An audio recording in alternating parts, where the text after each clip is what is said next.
Hello, hi guys! Magandang hapon sa inyo lahat. This is Jin from Masigrid Channel, a faith healer, also mata reader. So ngayong hapon, natutugyan natin ang nagsabihin sa inyo ng ating mga gabay. This is weekly gabay for the month of November 17 hanggang November 23 for the sign of Gemini. So, Gemini, welcome to my channel. Ano kayang messages, advices, and spirit guides ang ating masasaga for today's video? Kano naman kayang energy or kaganapan sa buhay ng mga Gemini ang ating mahagilap? So guys, this reading is a journey reading lamang, hindi lahat makaka-resonate. Kunin lamang pa makaka-relate sa inyo and comment down below kung kaninong energy ang ating nasagap. And of course, don't forget to like and subscribe my channel and hit notification bell for more videos update. And of course, maraming salamat po sa mga walang sampog suporta sa aking channel. Lalo na hindi nag-skip ng ads. Naway pagpalain po kayo ng Diyos at may kapal, siksik diglig nag-uumapaw ang manumbalik sa inyong biyaya. So guys, kumapit ka na dahil ito namin sa iyo ng ating mga gabay.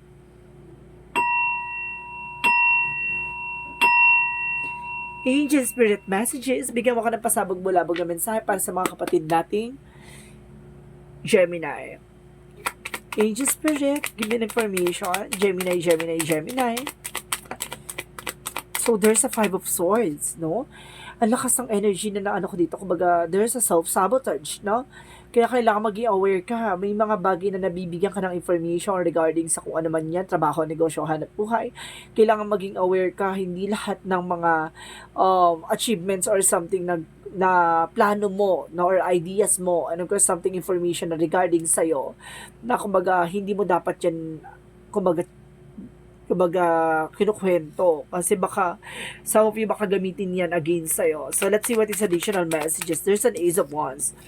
There's a new beginning coming in for you, no? May bagong eksena raw dito at bagong simula. At may mga bagong pag-asang parating. So, let's see what is additional messages.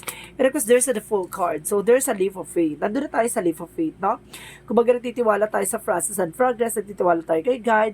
Ano kasi sinasabi lang sa'yo dito na huwag ka nagtitiwala basta-basta sa paligid mo. Yun yung kailangan dito sinasabi. Ito yung parang aware ko, the fool. Parang sinasabi na, dito, there is an information na baka magoyo or mabudol ka dito, no? At mag-ingat ka. Let's see what is additional messages. And of course, there's a devil. I told you, diba? There's a devil energy. There's some temptation or something abusive or something a negative energy or black magic involved. Let's see what is the devil it's talking about. And of course, sabi dito, there's Ace of Cups. There's a new love life, no? May bagong kilig at may bagong harot. May bagong pag-ibig na darating sa buhay mo. Or may pag-ibig, or some of you, if you were taken, no? Talagang maaaring ibalik ang kilig sa inyo with your person. Because there's a Seven of Pentacles, there's a harvest time. So, at the end of the time, kumbaga magkakaroon ka ng profit or something harvest dito, no? Lahat ng mga bagay na tinanim mo, siya tong aanihin mo. So, let's see what is the Five of Swords. And of course, guys, there's Four of Pentacles. So, ibig sabihin, protect your power, protect your energy, protection mo yung sarili mo, laban sa kung sino man, kung ano man yan. So, ibig sabihin, mag-budget ka, magtipid ka, mag-ingat ka about sa finances. And of course, there's Five of Pentacles. See, there's a financial loss or some of you, kumbaga magkakaroon ng bagong simula dito kasi suddenly nagkaroon ka ng financial loss or poverty or something kagipitan. So, this is the moment na magkakaroon ka ng bagong simula at matuto ka na. So, let's see what is the full card. So, there's a Four of Cups. So, there's a reevaluation. Diba? Ito sabi ko, kailangan mo pag-isipan muna, i-analyze, i-visualize yung mga bagay bago mo tanggapin. Kasi mamaya, it's the Fool. Diba? Mamaya nililila ka, parang niloloko ka lang nila. So, ibig sabihin maging maingat ka kung ano man ang itong offer na to. Kumbaga, there's an offer. Nandun na tayo sa offer, pero there is a step by step, no? Kailangan mong i-evaluate or i-analyze ang offer na yan bago mo tanggapin. So, let's see what is the Devil card. The devil represent the Page of Wands. So, there's some new ideas, no? At may mga bagong ideas ka makukuha dito by the devil. And of course, there's a new plans or new offer or something, a messages. Okay, let's see what is the Ace of Cups. Because there is Eight of Pentacles. So, mag-focus ka pagdating sa trabaho, negosyo, hanap buhay mo, no? Mag-focus, dedication, something. Kumbaga, pagdating sa finances and relationship. So, there's a partnership. So, kailangan nyo tumutot, kailangan nyo pahalagahan yan. So, let's see what is the Seven of Pentacles. And of course, there's Nine of Pentacles. Those are security. No, kailangan mag-secure ka about sa finances. Kumbaga, there's a big spot dito na there's financial, no? There's a financial talaga dito. Nagkaroon ng financial loss at tendency nagkakaroon ng financial harvest time. So, there's a security kailangan nyo pag-ingatan about sa finances. So, let's see what is the Five of Swords and the Four of Pentacles. Because there's a Page of Cups. Listen to your intuition and listen to your gut feeling, no? Kailangan makikinig ka pag ang lakas na ng kaba ng dibdib mo na there's something wrong, na kumbaga mayroon ka ng guts no? Itong gut feeling mo na to na ay, kumbaga, ay itong tao na to mukhang alanganin ako dito, may nararamdaman ako against dito, baka gamitin tong, kumbaga yung chismis baga, diba? Kaya mag-aware. So, let's see what is the Ace of Wands and the Five of Pentacles. So, there's a Wheel of Fortune. Wow! So, there's a good luck, no? Parang sinasabi dito na magkakaroon ka ng recovery pagdating sa finances. So, the wheel is parang blessed, a good luck, gano'n, may swerte, gano'n siya. The cycle is a change, no? So, let's see what is the Fool card and the Four of Cups. And of course, there's Eight of Wands. So, there's a fast communication and fast movement, no? Maaaring bibilis na eksena dito at magkakaroon ka ng communication or something na information, no? At kailangan mo klaruhin yan. So, let's see what is the Devil and the Page of Wands. So, there's an Empress card. So, there's an information na may mababalitaan ka, no? There is an Empress card. There's may taong may lihim na may gusto sa person mo or something na may taong gumagawa against sa'yo. May balita ka dito. There's an information Kumbaga, may mababalitaan ka. May mababalitaan ka tong tao na to, laki ng inggit sa'yo or something na ginagawa ka ng hindi maganda. Or suddenly there's a third party involved na kumbaga ginagayo mo yung person mo or something. So let's see what is the Ace of Cups and because the Eight of Pentacles. So there's a Five of Wands conflict. So see, ito nga, no, kumbaga binibigyan ng complications pagdating sa love life mo.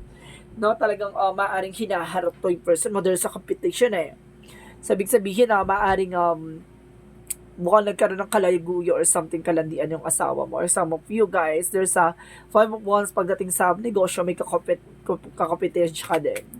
So, let's see what is the Six of Pentacles and of course the Nine of Pentacles. So, there's a Queen of Swords. There's a bigger picture. Kaya titingnan mo lagi yung magiging possibilities or something na kahihinat na ng situation mo, no?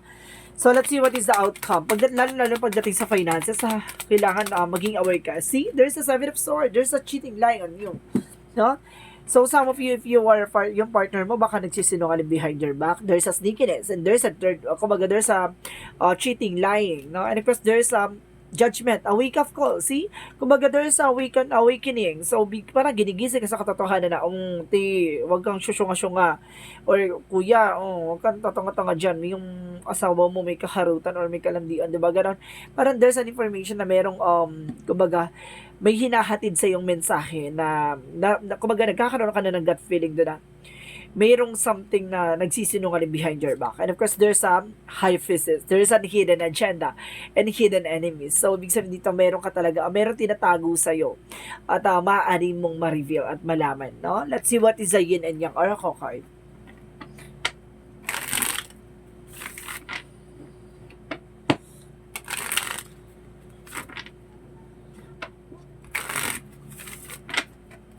Let's see what is a Yin and Yang Oracle. Renewal. Magkakaroon ka ng bagong eksena daw, no?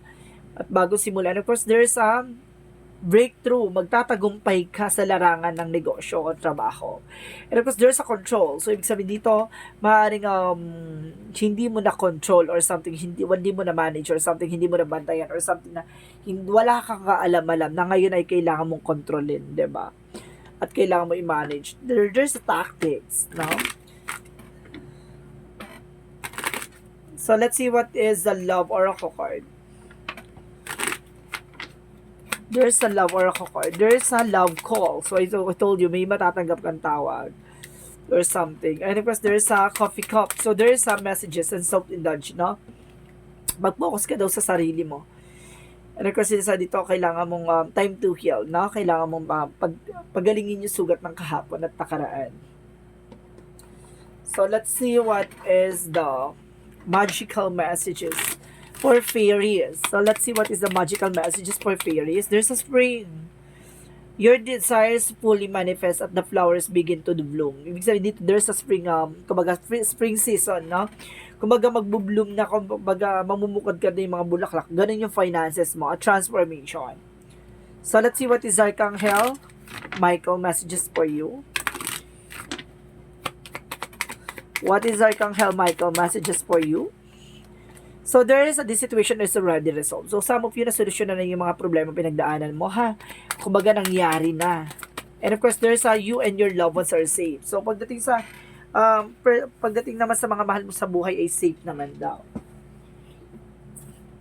And of course, honor and trust your feelings. So, ay sinasabi ko, diba, makikinig ka lagi sa gut feeling mo at sa nararamdaman and sa intuitions mo, no? Kasi meron din tayong instinct or woman instinct or man instinct, diba? Kapag kinabahan ka, diba, may something na hinala ka, ganon. Tutugma at tama yan, ganon. And of course, there's fear. So, ibig sabihin dito, there's a fear. Natatakot ka. Saan? Maiwanan, kumbaga matatakot kang masilipan or something. Kumbaga, there's a fear. Alisin mo yung takot at pangamba mo. And of course, sinasabi dito, there is a imagination. Gamitin mo tong imagination na to, makatulong sa'yo, no? Paano makapag-create ng mga bago opportunities. And of course, new ideas. And of course, there is a freedom. Palayain mo yung sarili mo, no? Possess the power and a free will to create my own happiness, no? Kailangan na, kumbaga, makalaya ka na kung ano yung makapapasaya sa'yo. And there's a trouble. Some of you kailangan nyo ng trouble, no? And there's a trouble. So, some of you baka makakapangibabasa ka or either, no? And there's a mystery. Maraming mga bagay na kumbaga malalantad sa'yo. There's a mystery behind. There are revelations then, no? And listen to your intuitions. And of course, there's an angel, support, guidance, na sinusuportahan ka at binabantayan ka ng ating mga gabay.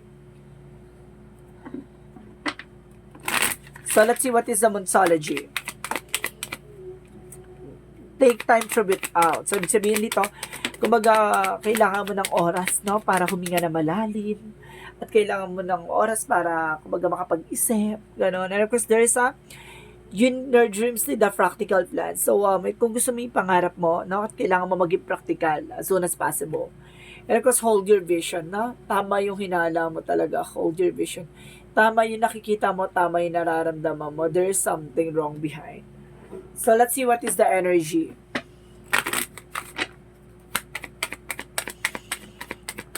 There's a strategy. So, gamitan mo daw to ng strategy, no? For your journey. And of 6 chakra Archangel, Metatron. So, there's a lot of surprises, no? And of course, it's of the 5th chakra Archangel Gabriel for your intuitions. There's an intuition talaga. Lakas ng ano dito na, kumbaga, pinapasok talaga sa panaginip or either, kumbaga, may gut feeling ka or something na inner voice, kanon, or something, intuitions. And workaholic. Some of you kumbaga, pagdating sa trabaho talaga. And of course, sinasabi din sa gender, guys, there's a guilt, or some of you marami nagagalit sa'yo, may naiinis, may nabubuisit, diba?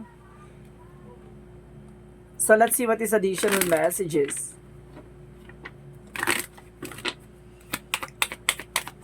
What is additional messages? And of course, sinasabi dito, there's a protected, no? You are also protected, ginagabayan ka talaga ng ating mga gabay. And if there's a flower, so there's a blossoming, there's a spring, no? There's a blossom coming in talaga, guys, no? Kumbaga, there's a seasonal talaga kapag dumating yung araw na, kumbaga, there's a harvest time. Kumbaga, yung araw na, kumbaga sa kumbaga, nagtatanim ka, di ba? Tanim ka ng tanim. Kumbaga, may araw na, kumbaga, aanihin mo lahat ng yan. Ganon. Kumbaga, may pagkakataon, may panahon na yon. Panahon ng harvest time. So, of course, sabi dito, there's a cold soul gift and training. It's time to step up. Kailangan mo nang gumising sa katotohanan. Kailangan mo nang bumangon. So, let's see what is the Romance Angels. So, sinasabi ng Romance Angels, there's a separation. Talagang meron talagang paghihiwalay, no? Nagkaroon ng hiwalayan dito dahil sa cheating or lying talaga. Well, let's see what is Archangel Raphael. There's a children. Some of you naiipit daw sa situation tong mga anak nyo. So, there's a Jesus loving quotes. What is the Jesus loving quote said? I am with you always, even at the end of the world. So, ibig sabihin, si Jesus daw, no? Si God daw ay lagi na sa tabi mo kahit na sa dami mong pagsubok at dami mong pinagdadaanan, no? Kumbaga, kala mo huli na ang lahat, kala mo lugmok ka na, no. Nandiyan lang sa tabi sa'yo si God, no? Kumbaga, bibigyan ka ng instrument na para tulungan ka, para makabangon, makaahon, ganon. Hindi kanya hayaan na doon ka lang sa situation. So, let's see what is the angel's answer. This is the angel's answer. Meron tayong katanungan dito, guys. So, mag-isip kayo ng mga bagay na gusto nyo tanungin. So, ipapakita natin kung ano yung magiging kasagutan. So, magbibilang ko ng 3, kailangan nakapag-isip ka na. Okay. 1,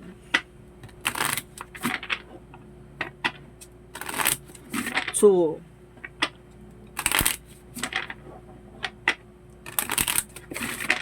3. Okay na? Angel's answer, give me an information para masagot natin yung katanungan ng ating mga kapatid na Gemini. Oh my God, there's an abundance talaga. May kasaganahan talaga, oh. And of course, sinasabi dito ng ating angel spirit guides, listen to your intuition. Talaga, kailangan mo makinig sa intuition mo. Magkakaroon ka ng kasaganahan dito, pero makinig ka daw sa ihahatid na mensahe sa'yo ng ating gabay, no? So, let's see what is angel's number. Angel's number, give me information. There's number's a 1, a Roman angel, a Roman number. You are self-starter with a very innovative ways of creating opportunities. Your determination and endurance are powerful and will help you get through rough times and reach success. So, you are innovative. So, big sabihin talaga dito, kumbaga sa dami mong pinagdaanan ka, kumbaga sakripisyo, kumbaga pagkadapa, no? At mga bagay na pinagdaanan mo na nagbigay sa'yo ng kalungkutan, disappointments, rejection. So, this is the moment na kumbaga sa lahat ng mga bagay na kumbaga nagkaroon ka ng determination na mas talagang umangat ka pa. So, sinasabi sa'yo dito na hindi sa lahat ng oras sa baba ka. Iangat ka ni God. Kapag alam niyang mabuti at talagang yung kalooban mo talaga ay pure, no? Na talagang there's a faith na pinapaniwala at may nananampalataya ka talaga na there's something improvement na mangyayari sa buhay mo. So, this is the messages of life. So, sinasabi dito, there's a self-love. So, sinasabi dito, guys, today, I love myself fully. I accept myself exactly as I am. I am able to recognize my own divinity and to appreciate the purity of my soul. I take time to take care of myself. I enjoy myself. I nourish myself. I am the kind of myself. I am grateful for who I am. No? Parang pagtanggap mo sa sarili mo. Kasi sa pinagdaanan mong betrayal and of course ng lying or cheating on you, kumbaga, ngayon natututunan mo ng mahalin yung sarili mo. Kumbaga, nagkaroon ka na ng sa sarili mo. Kumbaga, pagmamahal, no? Kumbaga, masyado mo rin kasing tinutukan na talagang tinuunan ng pansin tong tao na to. Tas, at the end of the time, lolokohin ka lang. So, this is the moment na kailangan mo tutukan yung sarili mo and your family, no? Yung mga anak mo na sinasabi, or some of you, if you were single, yung sarili mo na magbibigay sa'yo ng, kumbaga, kasaganahan. There's an abundance. Magkakaroon ka ng kasaganahan, abundance. There's a flower, blossoming financial windfall. At sinasabi sa'yo dito, there's Archangel Gabriel for listen to your intuitions. And there's an intuitions beside the answers na kailangan mo talaga makikinig sa gut feeling mo. Ay there's sa ating mga angel spirit. Angels ay guiding you. No? Kailangan mo lang talagang pakinggan at tunawain yung mga sinasabi nila na gustong ihatid sa'yo. Baka may mga bagay na hinatid sa'yo by the angel's number or yung angel's messages na kailangan mong pakinggan at kailangan mong malaman. So, this is the weekly gabay for the month of November 17 hanggang November 23 for the sign of Gemini. This reading is a general reading lamang, hindi lahat makaka-resonate. Kunin lamang po makaka-relate sa inyo and comment down below kung kaninong energy ang ating nasagap. Maraming salamat po sa mga walang sawang support sa aking channel. Lalong-lalo na hindi nag-skip ng ads. Naway pagpalain po kayo ng Diyos at may kapalsiksik diblig na guumapaw man ng balik sa inyong biyaya. Maraming salamat po guys and see you in the next video. Bye-bye and babush!